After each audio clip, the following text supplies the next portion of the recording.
Bonsoir à tous, nous sommes ensemble pour notre émission politique spéciale élection départementale. Nous partons au niveau du canton numéro 5, le canton de Bémao 2, donc un canton qui comprend la partie de la commune de Bémao qui est non incluse dans le canton de Bémao 1. Il y a aussi une partie de Petit-Bourg, donc une limite bien définie pour ce canton, donc à cheval sur Bémao et Petit-Bourg. Ce soir, nous avons avec nous un binôme qui est composé de Pascal Delvert. Pascal Delvert qui, en 2014, a débuté avec Richard Nebor en tant que colistier. En 2017, candidat suppléant législative avec Edwin Lopen sur la 3e circonscription. Et en 2020, sur la liste d'union conduite par Richard Nebor. Maintenant, Ingrid Mann, en 2014, a débuté, on va dire, un parcours politique aux côtés de Sylvie Chamougon-Anneau, qu'elle a soutenue. En 2020, elle a été colistière, toujours aux côtés de Sylvie Chamougon-Anneau. Et puis, il faut dire que ces deux candidats ont le soutien du PS, alors investis par le PS. Madame, monsieur, bonsoir et merci d'être avec nous. Bonsoir, Madame Boissy. Alors tout d'abord avec vous, Madame Mann, donc vous avez un parcours qui date de 2014, on ne peut pas dire que c'est tellement vieux, c'est pas très ancien. Alors qu'est-ce qui vous a poussé à vous investir en politique? Alors, je suis aujourd'hui candidate aux élections départementales sur le canton 5, Bémao 2 et Petit-Bourg, car depuis 2014, j'étais aux côtés de Madame Anneau pour les élections municipales, mais je n'ai pas fait partie de la liste. Mais aujourd'hui, on a sollicité ma candidature. Je suis de Calvaire, je suis sur le terrain dans mon quartier, je suis ouverte à toute discussion. Donc, comme aujourd'hui nous sommes sur une élection départementale découpée en cantons, la proposition m'a été faite et je n'ai pas hésité à accepter d'être candidate aujourd'hui sur le canton 5 Bémao 2 Petit-Bourg. Oh, quelles sont vos qualités? Vous avez été choisie, vous l'avez dit. Quelles sont vos qualités? Alors, je suis jeune en politique, je ne suis pas usée par le temps, je suis à disposition de la population, je suis apte à écouter, à subvenir pas aux besoins directs de la population, mais dès que je suis sollicitée, je fais en sorte d'être aux côtés de la population. Mais tout en sachant qu'un élu départemental, un conseiller départemental, dans le mot conseiller, on a le mot conseil. Donc, une fois que je suis, par rapport aux personnes que je connais, nous sommes toujours en contact la semaine, le week-end. Et puis, je ne vais pas dire que je suis, comment je peux expliquer, aimée, mais on me sollicite assez régulièrement sur certaines choses et je peux, malgré mes connaissances personnelles et professionnelles, des fois arriver à aboutir à certaines choses pour la population. Donc, ce sera un nouvel élan bien déterminé pour moi afin de continuer en ce sens. Quelle est votre profession? Je suis accompagnatrice d'enfants en situation de handicap. Alors, est-ce qu'on peut dire, alors j'ai retenu une phrase, je ne suis pas usée par le temps. Est-ce que le temps bonifie? Est-ce que le temps est synonyme d'expérience? Ou est-ce que, comme vous l'avez dit, le temps use? Le temps est synonyme d'expérience, mais le temps aussi use. Prenons le temps de faire une tâche à la fois. On n'a pas besoin d'être sur tous les fronts pour pouvoir ne pas être efficace. Une tâche suffit pour être efficace. Une tâche suffit, ça veut dire que vous désapprouvez tous ceux qui ont plusieurs mandats, par exemple? Je ne dis pas ça, mais moi, me concernant, je veux être sur le terrain, proche de mes voisins, de mes voisines et de mon quartier et du canton de Petit-Bourg aux côtés de M. Delvert. D'accord. Alors Pascal Delvert, pardon, vous, vous avez donc débuté en politique, vous aussi, en 2014, un parcours un petit peu plus long puisque en 2017, vous étiez aux législatives. Alors aujourd'hui, on peut dire que vous êtes réellement un homme politique, un homme engagé sur, on va dire, tous les combats. Oui, bonsoir à la population de la Guadeloupe et singulièrement à la population du canton de Baie-Mahault et de Petit-Bourg.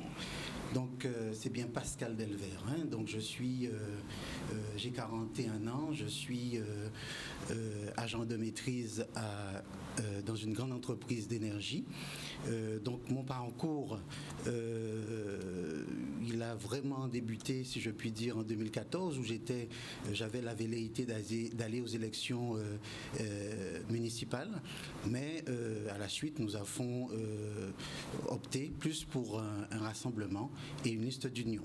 Donc, mais mon engagement ne date pas de 2014, hein. Ça fait bien avant que j'étais actif sur le terrain, que ce soit politique, mais aussi associatif, puisque j'ai également la casquette de président d'association.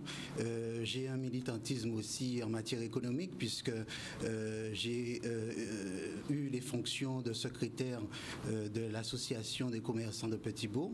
Donc, c'est une continuité. Donc, vous dites que je suis présent, oui, sur tous les fronts. Et puis, cet engagement politique est une continuité, puisque étant au service de la population à travers le milieu associatif, le milieu économique, c'est une continuité de pouvoir également apporter sa pierre contributive au niveau local. Donc, on peut dire que monsieur Nebor, monsieur Richard Nebor, vous a passé le flambeau. Bon, on peut dire ça puisque il faut accepté. Donc, monsieur Richard Nebor n'a pas souhaité être présent à cette élection, et surtout quand il a appris que moi-même j'étais positionné, c'est tout naturellement qu'il m'a dit: bon Pascal, je te soutiens, je te soutiendrai pour ces élections. Donc oui, on peut dire qu'il a passé le flambeau, et puis c'est une reconnaissance aussi de mon travail de terrain qui fait également que je suis actuellement, comme vous l'avez dit, nous avons aussi l'investiture du PS. Donc c'est ce travail de terrain, cette continuité, cette présence aussi et cette compétence qui a été reconnue, qui fait que nous sommes là devant vous actuellement. Aujourd'hui, c'est un combat PS, GUSR? Je ne sais pas si c'est un combat PSG-USR, mais moi en tout cas, je me bats pour ma population. Je me bats pour Petit-Bourg et je suis conscient des enjeux actuellement. Puisque aujourd'hui, la fonction de conseiller départemental est une fonction de terrain. Le conseiller départemental doit être un conseiller de terrain, un agent de proximité. Malheureusement, ce n'est pas le cas. Donc, j'interviens dans cette circonstance-là où on voit qu'il y a des manquements. Et puis la population, on est conscient en fait de cette réalité. La population souffre. Il y a beaucoup de problèmes qui ne sont pas réglés. Et bien entendu, il faut apporter une autre voie et porter sa pierre pour pouvoir améliorer les choses. Alors, Monsieur Delvert, dites-moi, aujourd'hui, vous êtes face au maire de la commune de Petit-Bourg,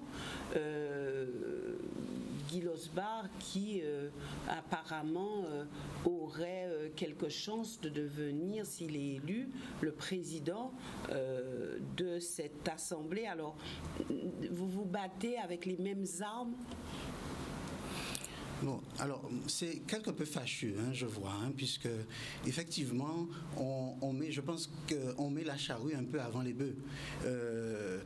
On est dans une élection de proximité, une élection locale. Moi, je trouve ça quelque peu indécent, puisque on voit qu'il y a des candidats qui étaient là, qui avaient décidé de partir et qui maintenant réapparaissent. Donc on voit très bien qu'on est dans des calculs politiciens, on est en fait dans des stratégies d'appareil politique et de pouvoir.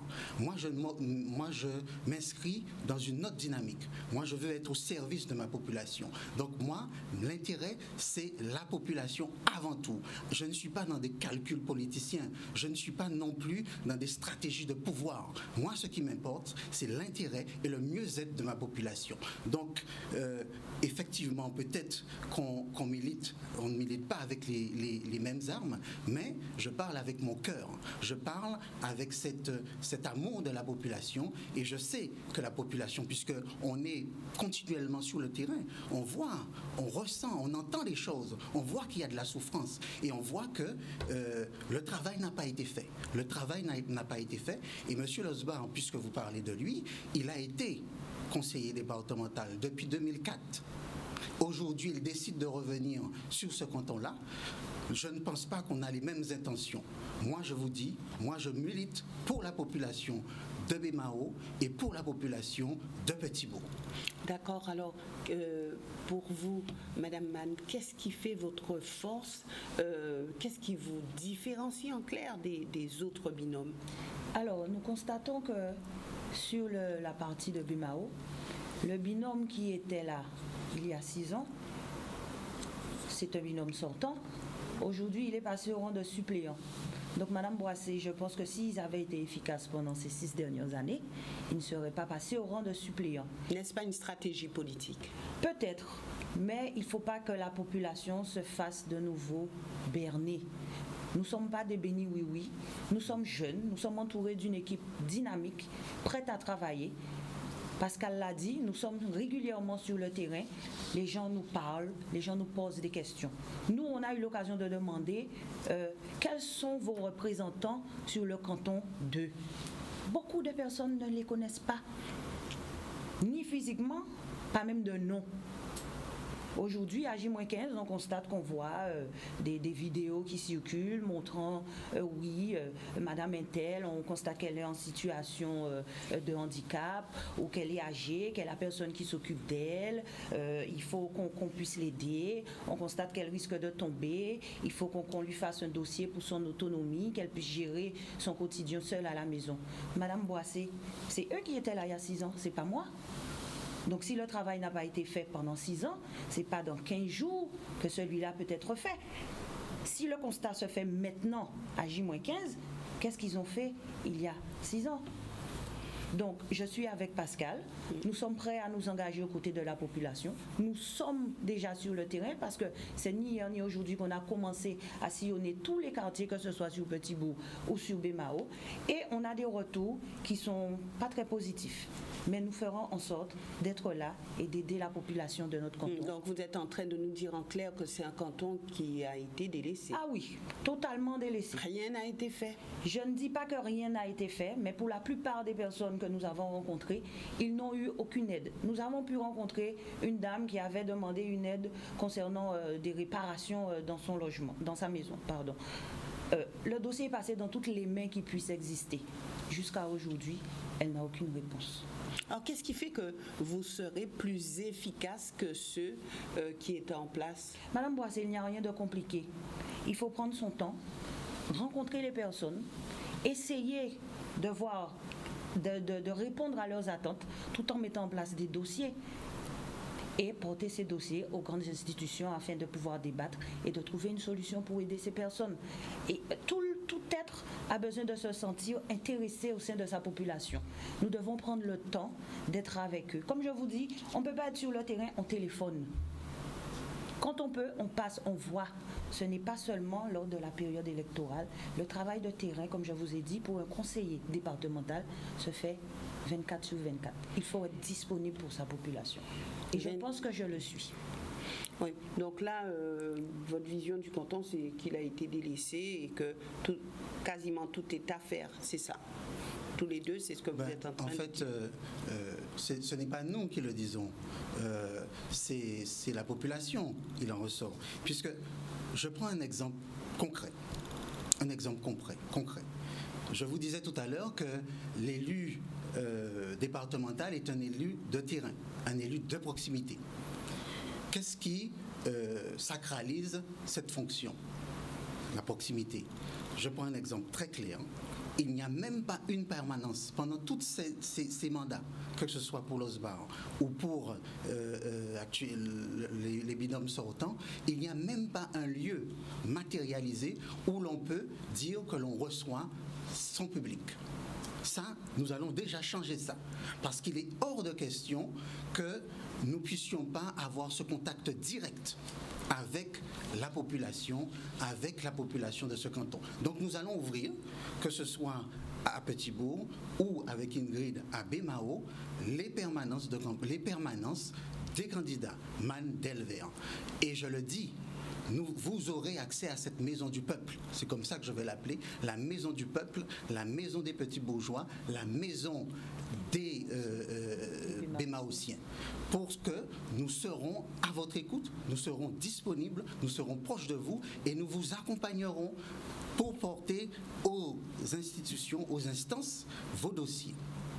Alors maintenant, j'aimerais vous laisser une citation d'auteur avant de poursuivre, puisque il est important de comprendre un petit peu comment vous abordez certaines questions, certaines situations à partir de ces citations. Vous pourrez le faire. Alors, Nihou, qui est un homme d'État, un homme politique, il a été Premier ministre, et il a dit « Il est trop facile de faire des suggestions et d'essayer par la suite de se soustraire à leurs conséquences. » Qu'en pensez-vous? Alors, il est trop facile de faire des suggestions et d'essayer par la suite de se soustraire à leurs compétences. Conséquences. Alors, bon, moi je dirais que, bon, alors, Madame Boissé, bon, c'est pas une critique, hein, mais c'est juste une petite suggestion. Nous sommes quand même, la Canal 10, c'est la télé du peuple, nous sommes aux Antilles, donc peut-être par la suite, essayer aussi de penser à des... Vous connaissez beaucoup d'hommes politiques guadeloupéens qui ont sorti des citations? Il y en a. Vous en connaissez beaucoup, vous, qui en ont sorti? Oui, il y a Aimé Césaire, il y a...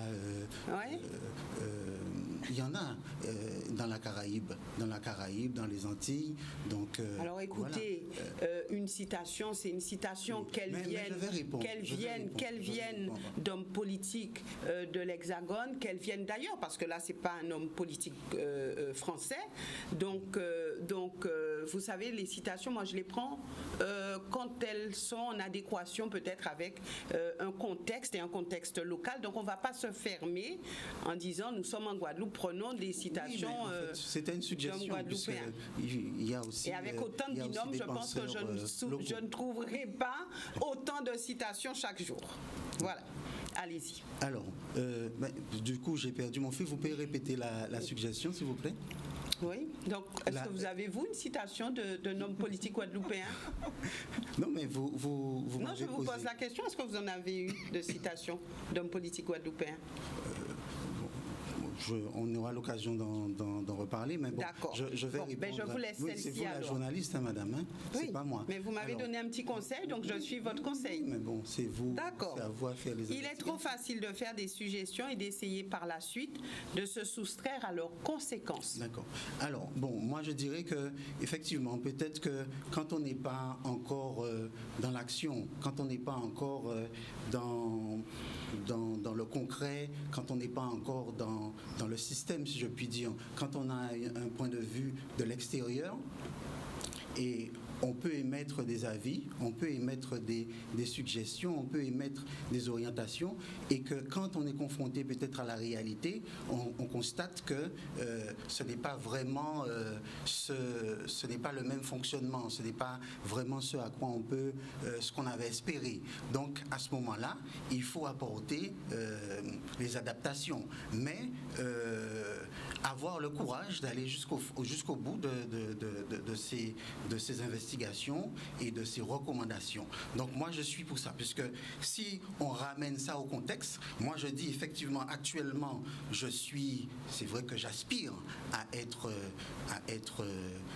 un politique en responsabilité. C'est vrai que j'ai un œil pour l'instant extérieur, mais je reste fidèle à ma conviction et je reste fidèle à mon engagement et je reste fidèle à ma population. Donc effectivement, quand on est dans l'institution, quand on est dans les rouages, il peut y avoir des adaptations à apporter, mais en aucun cas, je ne trahirai la confiance de mes concitoyens. Le but, c'est d'apporter un mieux-être, d'apporter des solutions et de travailler dans l'intérêt de la population. Ma priorité, c'est l'intérêt des petits bourgeois et des Bémaossiens. Pour vous, cette citation? Franchement, Madame Boissé, je vais vous répondre. Concernant la question, je suis jeune en politique, je suis une politique, mais je ne suis pas une philosophe. Alors pour vous répondre, il faudrait vraiment que je prenne le temps de réfléchir à cette citation et par la suite vous répondre. Mais là, je pense que... Alors, est-ce que vous pensez que, on peut faire des suggestions, on peut dire des choses et ensuite ne pas assumer les conséquences, ne pas faire face aux conséquences de ce qu'on a avancé? Alors, ça, c'est une grande responsabilité. Personnellement, quand je dis, je fais. Si je sais que je ne pourrai pas faire, je ne m'engage pas à dire que je ferai sans pouvoir faire. Donc, peu importe les conséquences, vous dites... Je me suis engagée. Ensuite, quelles que soient les conséquences, j'assumerai. Mais je me suis engagée, j'irai au bout de mon engagement. D'accord. Et si quand vous faites une suggestion, vous n'êtes pas forcément suivi ou que ça puisse vous coûter, est-ce que vous irez jusqu'au bout? Nous sommes bien entourés. La suggestion, elle sera réfléchie ensemble et nous arriverons à trouver une solution commune pour pouvoir arriver à notre objectif. Vous avez les épaules assez solides pour assumer les conséquences? Je pense que oui. Je pense que oui. D'accord. Maintenant, vous avez dit avoir sillonné ce canton, vous avez rencontré cette population. Alors, quelles seront vos priorités sur le canton?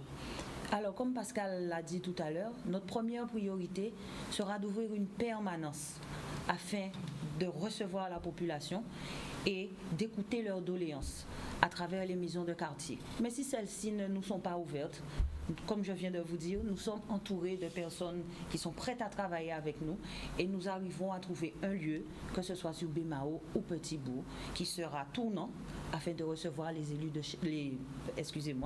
la population et écouter leurs doléances, Madame Boissé. Ils en ont besoin. Ils ont besoin de se faire écouter, de se sentir importants au sein de leur canton. Mais ils ont besoin d'être écoutés, mais ils ont besoin surtout qu'il y ait une résonance, non, de ce qu'ils ont dit, une réponse à leurs attentes. Oui, mais c'est justement pour ça. Une fois qu'on les rencontrera, on pourra constituer des dossiers qui pourront être apportés aux grandes instances et prendre des décisions communes afin de pouvoir aider ces personnes. J'ai pu rencontrer une dame qui a un enfant en situation de handicap. Elle a un dossier MDPH qu'elle doit renouveler chaque année pour l'école. Cette dame me dit, tu sais, je sors de Calvaire, la MDPH se trouve au Gosier. Je dois prendre un bus de Calvaire qui va me déposer à Bémao. Je vais prendre un autre bus qui va m'emmener à Pointe-à-Pitre. Une fois arrivé à Pointe-à-Pitre, je dois prendre un autre bus qui va m'emmener au Gosier. Madame Boissé, quand vous allez à la MDPH, c'est pour une journée. Et des fois, ces personnes ont des dossiers qui ne sont pas complets. Donc il faut retourner et essayer de pouvoir compléter ce dossier. Mais ce n'est pas tout le monde qui est capable de remplir le dossier.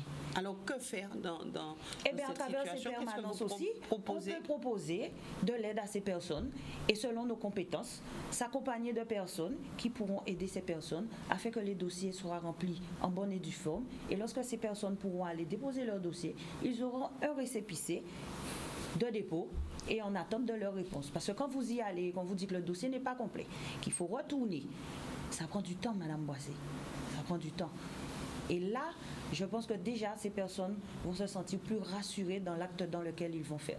Mais nous serons là avec eux. Maintenant, on parle de plus en plus de dématérialisation. Est-ce que ce n'est pas une solution? Exactement. On peut parler de dématérialisation à temps partiel sur le canton de Bémao ou de Petit-Bourg afin d'accueillir la population et les personnes qui sont concernées par cette situation afin de les accompagner dans leur démarche. Il n'y a pas que la MDPH. Il y a l'emploi, il y a les dossiers CAF, il y a toutes sortes de dossiers. Il y a les jeunes, il y a la NPE. Beaucoup de jeunes n'ont pas envie d'aller faire la queue à la NPE, n'ont pas envie de faire des demandes accompagnées pour faire des CV, pour faire des lettres de motivation. Alors, est-ce que justement, et c'est bien que vous puissiez verbaliser de cette manière, est-ce que le fait, et là je parle pour cette dernière partie, est-ce que le fait de faire la démarche ne représente pas, selon vous, un engagement de la personne? Parce que souvent on dit, il vaut mieux apprendre à pêcher que de donner du poisson. Donc, est-ce que ce n'est pas motiver les jeunes, les stimuler pour qu'ils puissent se prendre en charge avant tout? Exactement. Et ne pas faire pour eux? Exactement, parce que lorsqu'on les rencontre, on a pu les rencontrer lors de nos rencontres de terrain, ils sont complètement... ils n'ont plus envie de quoi que ce soit. Oui, on fait, mais on n'a pas de retour, on n'a rien. Mais c'est déjà une première approche pour qu'ils puissent retrouver confiance en eux et de savoir qu'ils peuvent arriver à faire quelque chose. Mais avec eux. Comment je peux vous dire, tout est important et doit se sentir valorisé au sein de sa population, Madame Boissé. Donc un jeune qui nous dit que oui, je vais à la NPE, mais on ne me répond jamais, on prend du temps, je dois rester debout au soleil. Nous sommes dans une situation sanitaire un peu compliquée, ça peut se comprendre. Mais nous sommes là pour les épauler et le faire comprendre. Mais il faut le faire. Il faut le faire. Parce que tôt ou tard, on ne va pas t'appeler demain, mais un jour on appellera. Mais nous sommes là pour constituer les dossiers avec eux. On n'abandonnera pas Madame Boissé. Ok, pour vous, Monsieur Delvert, alors les priorités? Alors, mis à part effectivement le fait qu'il faudra avoir cette permanence, vous avez parlé tout à l'heure des maths. Moi je dirais également que je suis dans une profession où je vois vraiment la souffrance et la misère de la population, de certaines franges. Et avec le problème du Covid, les relations, le contact, c'est quelque peu estompé. Et on procède beaucoup en dématérialisation. Et ça crée plus d'exclusion, plus de rejet d'une certaine frange de cette population. Et c'est pour ça que je dis que nous, dans nos propositions, nous allons militer pour qu'il y ait, pour le numérique pour tous, déjà, puisque nous sommes conscients qu'il y a cette réalité-là, il faut que toutes les zones soient desservies, mais également, nous serons force de proposition, force d'action, mais également force de proposition pour permettre, au vu de la situation, nous allons proposer que l'on puisse créer des postes d'accompagnants numériques, d'accompagnants administratifs. Ce seront des gens des publics qui sont en insertion, par exemple. C'est une voie pour permettre à ces personnes de sortir de la précarité, en les formant et en leur permettant d'accéder à un emploi. Donc, alors maintenant, sur quoi pouvez-vous vous engager? Alors, nous allons nous engager déjà comme... Un engagement. Alors, il n'y en a pas qu'un seul. Donc, nous nous engageons à être des élus de demain, des élus du futur. Qu'est-ce que cela veut dire? Non, juste l'engagement sur un seul engagement pour vous, un engagement pour madame. Alors, vous vous engagez à être des élus du futur. Qu'est-ce que ça veut dire rapidement?